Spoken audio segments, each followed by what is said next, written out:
대한민국이 사상 첫 인공위성 아리랑 1호 발사로 우주개발 시대를 개막한 지 30년이 지난 2022년, 후발주자였던 한국은 세계에서 7번째로 1톤 이상 우주 발사체를 자체 기술력으로 개발하고 궤도 안착까지 성공시키는 기적을 만들어냈습니다. 또 8월에는 대한민국 최초 달 탐사선 다누리호 발사에도 성공했는데요. 우주 개발 분야에서 명백한 후발주자였던 대한민국은 2020년대 들어 세계에서 가장 빠른 속도로 성장하는 신흥 우주 강국입니다. 하지만 그것은 결코 쉬운 일이 아니었는데요. 발사체, 인공위성, 탐사선 등의 기술을 개발하려면 막대한 비용과 기나긴 인고의 시간이 필요합니다. 게다가 함부로 기술을 도입할 수도 알려줄 수도 없습니다. 발사체 기술만 놓고 보더라도 1987년 탄생한 미사일 기술 통제 체제, 일명 MTCR 때문에 300km 이상의 사거리, 500kg 넘는 탄두가 실리는 발사체 기술은 설령 다른 나라에게 선심 쓰듯 알려주려 해도 기술 수출 자체가 불가능합니다. 게다가 발사체를 이용해서 위성이든 탐사선이든 우주로 보낸다는 특성 때문에 한 번 쏘고 나면 끝입니다.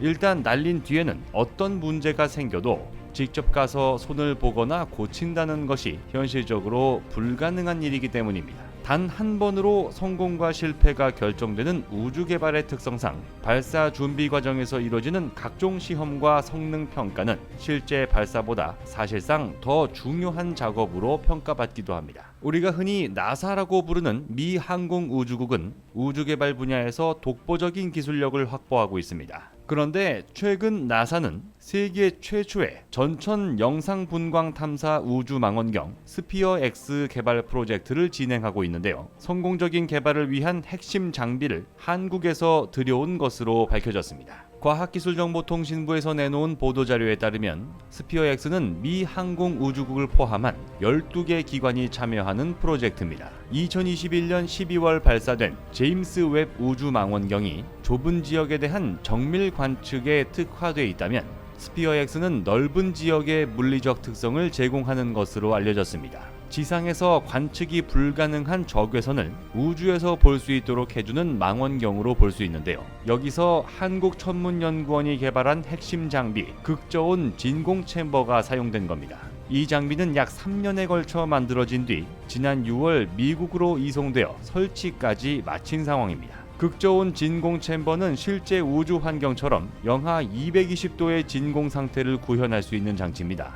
쉽게 말해 미 항공우주국의 스피어 X 우주망원경이 실제로 발사된 이후에 정상적으로 작동하는지, 초점이 고르게 맞춰지는지 등을 검증하는 중요한 역할을 수행하게 되는 겁니다. 미국 캘리포니아 공과대학에서 스피어 X 관측기기 개발을 총괄하는 필 콘굿 박사는 극저온 상태에서 우주망원경의 초점을 유지하는 것은 대단히 중요하며 천문연의 진공 챔버가 스피어 X 발사에 크게 기여하고 있다고 밝혔습니다. 한편 한국천문연구원 정웅섭 박사는 이번 미 항공우주국과의 성공적인 공동 개발을 통해 적외선 우주망원경의 극저온 성능 시험 분야의 우주 기술도 선진국 수준으로 도약할 수 있다고 전했는데요. 인류의 미래에 대한 해답을 얻기 위한 세계 각국의 치열한 우주 개발 경쟁 구도 속에서 대한민국은 후발 국가였지만 이제 선도 국가로 점차 입지를 넓혀 나가고 있는 모습입니다. 곧 새로운 내용으로 다시 찾아뵙겠습니다. 좋아요 버튼과 구독 버튼을 눌러주시면 더 좋은 내용으로 보답하겠습니다. 감사합니다.